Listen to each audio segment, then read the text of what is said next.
दोस्तों प्रदीप एकेडमी इस चैनल में आपका बहुत बहुत स्वागत है। दोस्तों आज हम पार्शियल फ्रैक्शन में लेक्चर नंबर 3 देखने जा रहे हैं। प्लीज इस लेक्चर को बहुत अच्छे से देखना। यहाँ पे आपको मैं कवर कराने जा रहा हूँ दोस्तों रिपीटेड फैक्टर। और सबसे पहले मैंने इसके पहले लेक्चर 1 लेक्चर 2 बनाया। आप सभी लोग मुझे बताओ कि आपने वो लेक्चर देखा कि नहीं। अगर आपने वो नहीं देखा तो पहले उससे देखो, फिर आप यहाँ पे आओ। और दोस्तों अगर आप चाहते हो कि नहीं सर उतना ही सम करा दो जो मेरे पेपर में आ सकता है, तो उसके वाइज आपको मुझे मेरे एप्लीकेशन से जुड़ना होगा। वहां पे मैं जो सम करा रहा हूं बस उसके बाद आपको अलग से कुछ नहीं करना है। दोस्तों मेरे डिप्लोमा के ही स्टूडेंट है दोस्तों, जिन्होंने वो कोर्स से ज्वाइन करके 100 आउट ऑफ 100 स्कोर किया है। और ऐसे एक स्टूडेंट नहीं है दोस्तों, ऐसे 6 स्टूडेंट हैं जो इस बार स्कोर किए। तो मैं चाहता हूं कि उसमें आपका भी नाम आए। तो आप भी बहुत अच्छे से मेहनत करो। अगर आप YouTube पे देख रहे हो तो उसके बाद थोड़ा बहुत अलग से कुछ सम आप अपने से भी सॉल्व करो। तो YouTube पे भी मैं आपको हेल्प कर रहा हूँ। और चैनल को याद से सब्सक्राइब करो, वीडियो को लाइक करो और कमेंट सेक्शन में मुझे मोटिवेट कर दो कि मैं आपके लिए ऐसे ही काम करता रहूं। अब देखो दोस्तों रिपीटेड फैक्टर का फिर से मैं आपको एग्जांपल दे रहा हूं कि रिपीटेड फैक्टर के सम को आइडेंटिफाई कैसे करते हैं। जैसे देखो यहाँ पे x+3 है और दोस्तों यहाँ पे x+5 का स्क्वायर है। तो दोस्तों ये स्क्वायर है मतलब रिपीट हो रहा है, मतलब x+5 फिर से आ रहा है। तो इसको हम बोलते हैं दोस्तों रिपीटेड फैक्टर। अब रिपीटेड फैक्टर है, ठीक है सर, बहुत अच्छे से समझा सर। ये a अपॉन क्या आएगा x+3, ठीक है सर। ये क्या आएगा सर b अपॉन x+5 का पहला partner, then c upon x+5 का दूसरा पार्टनर। तो दोस्तों ये है आपका रिपीटेड को इसी तरह से हम लिखते हैं। अगर सर ऐसा नहीं सर ऐसा रहा तो अगर समझो x+5 या x+3 यहाँ पे है, इसका स्क्वायर यहाँ पे हो गया और ये x+5, तो दोस्तों ये भी रिपीटेड है यहाँ पे। अब देखो दोस्तों यहाँ पहला हम क्या लेंगे a, ठीक है। a के नीचे क्या लिखेंगे दोस्तों x+3 का पहला पार्ट, फिर यहाँ पे हम क्या लिखेंगे b, यहाँ पे हम क्या लिखेंगे दोस्तों x+3 का दूसरा पार्ट, एंड दोस्तों यहाँ पे c x+5। तो इस तरह से ये आपका पूरा का पूरा पार्ट है दोस्तों, ठीक है सर, ये भी समझ में आया। अगर सर ऐसा हो गया तो अगर सर ऐसा हो गया, वैसे तो ऐसे सम आएंगे नहीं पर आपको पता होना चाहिए x+1 का क्यूब और यहाँ पे x+2।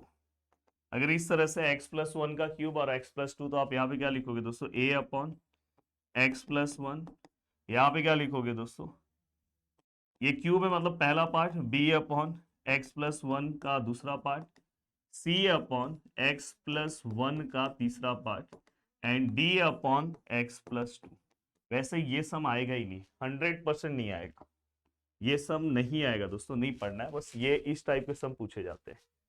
तो वैसे मैंने आपको टाइप 1 का जो हमारा वीडियो था दोस्तों, उसके अंदर मैंने आपको सभी चीजें बताई थी कि कौन कौन से टाइप से क्वेश्चन पूछे जाते हैं, क्या पूछा जाता है, सब बताया था। अब यहाँ पे मैं आपको क्वेश्चन सॉल्व करके दे रहा हूं, प्लीज ध्यान से देखना। देखो रिजॉल्व इनटू पार्शियल फ्रैक्शन, ठीक है। अब ये होने के बाद दोस्तों अब नेक्स्ट पार्ट है हमारा, मतलब क्वेश्चन मैं लिख लूं 9 अपॉन x-1 और x+2 का होल स्क्वायर, ठीक है। हमने क्वेश्चन लिख लिया। अब सबसे ज्यादा इंपॉर्टेंट है कि आपको सबसे पहले ये पता चलना चाहिए कि भाई ये इस टाइप का क्वेश्चन है कि नहीं। देखो x+2 का स्क्वायर है यहाँ पे, अगर आप ध्यान से देखो, देखो x+3 का स्क्वायर, अगर इस टाइप में बाहर स्क्वायरिंग आ जाता है या क्यूब आ जाता है तो ये रिपीटेड टाइप का सम है। अब यहाँ पे सम का स्टार्टिंग हम कैसे करेंगे, प्लीज ध्यान देना। यहाँ पे देखो मैं लेट लिख रहा हूँ, 9 है, यहाँ पे क्या है दोस्तों x-1 है, यहाँ पे क्या है सर x+2 का होल स्क्वायर। और अगर मैं इसे लिखने की कोशिश करूं तो यहाँ पे क्या आएगा दोस्तों a upon x-1 plus b upon x+2 का पहला part, then c upon x+2 का सेकेंड पार्ट, ठीक है। अब ये पूरा का पूरा पार्ट हुआ। देखो मैं जैसे पीछे सम सॉल्व कराया था ना पहला स्टार्टिंग के लेक्चर्स, वैसा ही है, कुछ अलग नहीं है दोस्तों। ये देखो यहाँ पे, अब मैं यहाँ पे क्या कर रहा हूँ दोस्तों, यहाँ पे ये जितना भी पार्ट है दोस्तों उसको एज इट इज यहाँ पे लिखूंगा, पर यहाँ पे इसका एलसीएम चाहिए। सर कहाँ से निकालो एलसीएम, भाई एलसीएम मतलब यही होता है, ये वाला part same to same copy करो, कोई भी टीचर आपका मार्क्स नहीं कट कर सकते, दावे के साथ बोल रहा हूँ। अब यहाँ पे दोस्तों देखो, अब प्रेजेंट एब्सेंट का गेम खेलो। ये ए है, क्लासरूम में दोस्तों x-1 प्रेजेंट है, तो एब्सेंट कौन होगा दोस्तों। देखो हमारे क्लासरूम में इतने लोग हैं, x-1 है, x+2 के 2 भाई है, स्क्वायर है ना। तो बस हमारे क्लासरूम में आज के दिन कौन आया x-1, मतलब ये भाई साहब एब्सेंट है, मतलब x+2 का स्क्वायर, मतलब दोनों भाई एब्सेंट है इसलिए दोनों का नाम लिख दिया। एंड दोस्तों यहाँ पे बी वाले क्लासरूम में अगर आप ऑब्जर्व करोगे तो बी वाले क्लासरूम में दोस्तों कौन एब्सेंट है, तो बी वाले क्लासरूम में x+2 ये प्रेजेंट है दोस्तों, तो मतलब x-1 एब्सेंट है। और दोस्तों ये जो दो भाई थे उसमें से एक भाई बीमार था, एक भाई क्लास आया था, तो एक भाई ने बंक मार दिया है बीमार का नाटक करके। यस, अब यहाँ पे ये सी है, मुझे कमेंट करके बताना आप में से कोई ट्विंस भाई मेरा लेक्चर देख रहे हैं क्या। अब यहाँ पे इस वाले क्लासरूम में अगर मैं देखूंगा तो दोनों भाई, दोनों ट्विंस भाई क्लासरूम में आए हैं, मतलब x-1 एब्सेंट है दोस्तों, x-1 एब्सेंट है, इनका नाम टीचर को बताना है। यस, हाँ, यहाँ पे इक्वेशन नंबर फर्स्ट लिख दो। ठीक है सर, लिख दिया सर। सर ये पूरा का पूरा डिपार्टमेंट, ये पूरा का पूरा डिपार्टमेंट क्या हो जाएगा दोस्तों, गायब। अब यहाँ पे क्या आएगा सर 9, यहाँ पे क्या आएगा सर a x+2 का होल स्क्वायर, यहाँ पे क्या आएगा sir b x-1 x+2 plus c x-1। अब क्या करना है दोस्तों, जैसे हम प्रीवियस मेथड में वैल्यू पुटिंग करते थे वैसे ही। अब यहाँ पे ये रिपीटेड टाइप है ना दोस्तों, तो इसमें हमें एक वैल्यू खुद से डिसाइड करना होता है। अब देखो यहाँ पे मैंने कॉपी किया, अब इसको लिखा, चाहिए तो आप इसका स्क्रीनशॉट ले लो, पीछे वाले पार्ट का भी स्क्रीनशॉट लेना है तो ले लो। ठीक है, अब यहाँ पे अगर मैं इसे सॉल्व करूं तो देखो यहाँ पे सबसे पहले पुट x इक्वल टू, देखो दोस्तों यहाँ पे x है, 2 वहां पे जाएगा तो -2 हो जाएगा। इस इक्वेशन में आप पुटिंग चालू कर दो, तो यहाँ पे क्या आएगा दोस्तों 9। ठीक है सर, ये a ऐसे ही रहेगा। हाँ, सबसे पहली बात, ये कहाँ पे पुट नहीं होगा ये भी मैंने आपको सिखाया, ये जिससे तैयार हुआ है, जैसे ये देखो दोस्तों इससे तैयार हुआ है ना, यहाँ पे अगर -2 पुट करते हैं, -2 + 2 कैंसिल हो जाएगा, तो ये यहाँ नहीं पुट होगा सर, यहाँ भी नहीं होगा सर, क्योंकि ये देखो ना x+2 वाला ही पार्ट है ना, इसमें नहीं होगा, बस यहाँ होगा। और अगर आपने इनकेस पुट कर दिया तो 0 ही आने वाला है, मतलब आपका रॉन्ग नहीं होगा, यहाँ पुट होगा। तो यहाँ पे अगर हम ध्यान से देखें तो c ऐसे ही रहेगा, ये x के प्लेस पे क्या आएगा सर -2, और ये क्या है सर -1। अब बस बेसिक कैलकुलेशन सॉल्व करो, ये 9 है, ये क्या है दोस्तों c है, ये क्या है सर -3 है, देन 9 -3, देन दोस्तों the value of c is -3। तो यहाँ पे आपको c का वैल्यू कितना मिल गया दोस्तों, -3। अब यहाँ पे c अपने पास हो गया। ठीक है सर, c तो समझ में आया।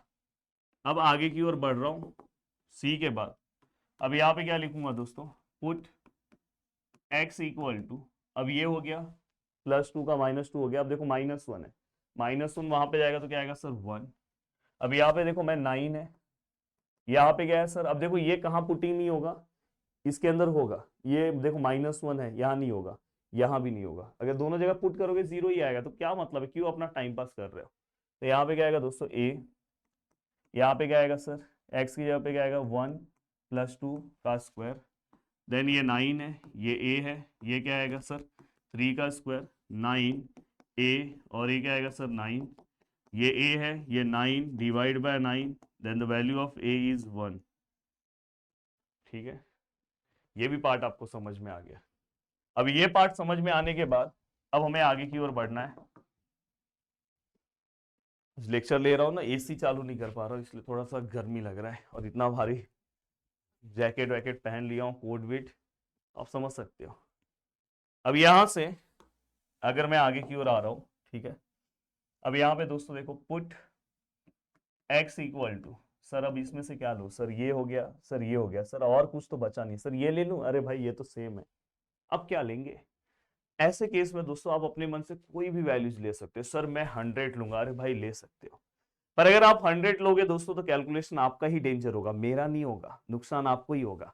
तो ऐसे केस में ऐसा वैल्यूज लो जो सबसे मिनिमम हो। तो मैं हमेशा एक सजेशन देता हूँ, 0 लिया करो। जैसे अभी आप इसके बाद का एक टाइप पुट करोगे, सॉल्व करोगे, तो उसमें 2 वैल्यूज की जगह पे हमें पुटिंग खुद से करना होता है। तो मैं एक बार 0 ले लेता हूँ, और एक बार जैसे यहाँ पे 1 है ना, तो 1 -1 ले लेता हूँ, जो मिनिमम वैल्यूज है वही लिया करो। अब यहाँ पे पुट x इक्वल टू मैंने 0 ले लिया, तो यहाँ पे अगर आप 0 पुट करते हो तो यहाँ पे देखो 9 है, और यहाँ पे अगर हम ध्यान से देखें तो यहाँ पे a है, अगर मैं a का वैल्यू तो मैंने निकाला है ना दोस्तों, a का वैल्यू कितना है 1 है, 0 + 2, यहाँ पे क्या आएगा 2 का स्क्वायर, b का वैल्यू क्या है दोस्तों नहीं पता है। अब यहाँ पे दोस्तों क्या आएगा 0 -1 डायरेक्ट लिख रहा हूँ, यहाँ पे क्या आएगा दोस्तों 0 + 2, तो ये डायरेक्ट 2, एंड दोस्तों c का वैल्यू क्या है दोस्तों -3, और यहाँ पे 0 -1 क्या आएगा दोस्तों, -1। तो यहाँ पे हमने सभी वैल्यूज को रख दिया। एक बार आप क्रॉस चेक कर लेना कि मैंने जो वैल्यूज रखे परफेक्ट है। देखो 9 है, यहाँ पे a का वैल्यू रखा 0 + 2, ठीक है 2 और उसका स्क्वायर है। देन यहाँ पे 0 -1 -1 0 + 2 2 0 -1 -1। देन द 9 ये कितना आएगा दोस्तों 4, ये कितना आएगा दोस्तों प्लस माइनस माइनस, तो ये क्या आएगा b -2 और देखो 3 1 जा 3 माइनस माइनस प्लस। देन ये 9 है और दोस्तों देखो ये 4 और 3 को प्लस करोगे तो 7 होगा, minus minus plus 2b। 9 - 7 2b, answer is 2 of 2b, the b is 1। यहाँ पे b का आंसर भी कितना है दोस्तों 1। अब हमें b का आंसर मिल गया, सब कुछ मिल गया। अब हमें क्या करना है, इक्वेशन 1 में पुट करना है। तो अब देखो मैं यहाँ पे क्या करूंगा, यहाँ पे मैं लिखूंगा फ्रॉम इक्वेशन 1। अब इक्वेशन 1 मेरा क्या था, थोड़ा फिर से मुझे पीछे जाना होगा। देखो 9, ये देखो ये था 9x - 1 x + 2 का स्क्वायर, 9x - 1 x + 2 का होल स्क्वायर। अब यहाँ पे x - 1 था, यहाँ पे x + 2 का फर्स्ट पार्ट था और यहाँ पे x + 2 का दोस्तों सेकेंड पार्ट था, ठीक है। अब मैंने यहाँ पे लिखा दोस्तों, अब यहाँ पे द वैल्यू ऑफ a कितना है, देखो यहाँ पे a है, तो a का वैल्यू कितना है दोस्तों, the value of a is 1, yes 1। The value of x + 2, x + 2 पे b का वैल्यू कितना है दोस्तों 1, यहाँ भी 1 आएगा। x + 2 का स्क्वायर, c पे वैल्यू क्या आएगा दोस्तों, c पे देखो c पे वैल्यू क्या आएगा आपका -3, तो यहाँ पे क्या आएगा दोस्तों -3, लिख दिया आपने। अब यहाँ पे फाइनली ये क्या हो जाएगा दोस्तों 9, ये क्या आएगा दोस्तों x - 1 x + 2 का होल स्क्वायर। और अगर आप इसे सॉल्व करते हो, आगे पर सॉल्व क्यों कर रहे हो, आपको ए बी सी मिल गया ना, अब हो गया ना आपका सम, अब क्यों सॉल्व करना है। तो फाइनली अगर हाँ सॉल्व कब कर सकते हो दोस्तों, अगर जैसे मैं सॉल्व कर रहा हूँ थोड़ा सिंप्लीफाई कर सकते हो। जैसे x - 1 है, x + 2 का होल स्क्वायर है, ये देखो 1/x - 1, ये 1/x + 2, ठीक है, प्लस माइनस माइनस, यही सिंप्लीफाई करने के लिए मैं फिर से लिख रहा था, ठीक है, हो गया। तो दोस्तों यहाँ पे बहुत ही सिंपल तरीके से हमने ये पूरा का पूरा पार्ट कंप्लीट किया। अब आपको टाइप 2 बहुत अच्छे से आने लगा। टाइप 2 से रिलेटेड मैं आपको कोई सम देना चाहता हूँ, प्लीज आप सभी लोग को ट्राई करना है टाइप 2 का सम। और वैसे अगर आप मेरे एप्लीकेशन में होंगे तो आपको और भी सम वहाँ पे मिल जाएंगे, और जो आपके अकॉर्डिंग, आपके एग्जाम के अकॉर्डिंग इंपॉर्टेंट है वो आपको मिल जाएगा। -2x + 7 और यहाँ पे x + 1 और यहाँ पे x - 1 का होल स्क्वायर। तो देखो x² - 2x + 7 x + 1 x - 1 का होल स्क्वायर। बहुत ही सिंपल सा पार्ट है, बस इसको आप सॉल्व करो, मुझे कमेंट करके बताओ a b c का वैल्यू क्या आया। प्लीज हर बच्चा इसको ट्राई करेगा, सॉल्व करेगा, और जो चीजें मैं दे रहा हूं अगर आप उसको सच में ट्राई करोगे तो सच में आपके अंदर कुछ चेंजेस दिखाई देगा दोस्तों। जय हिंद दोस्तों।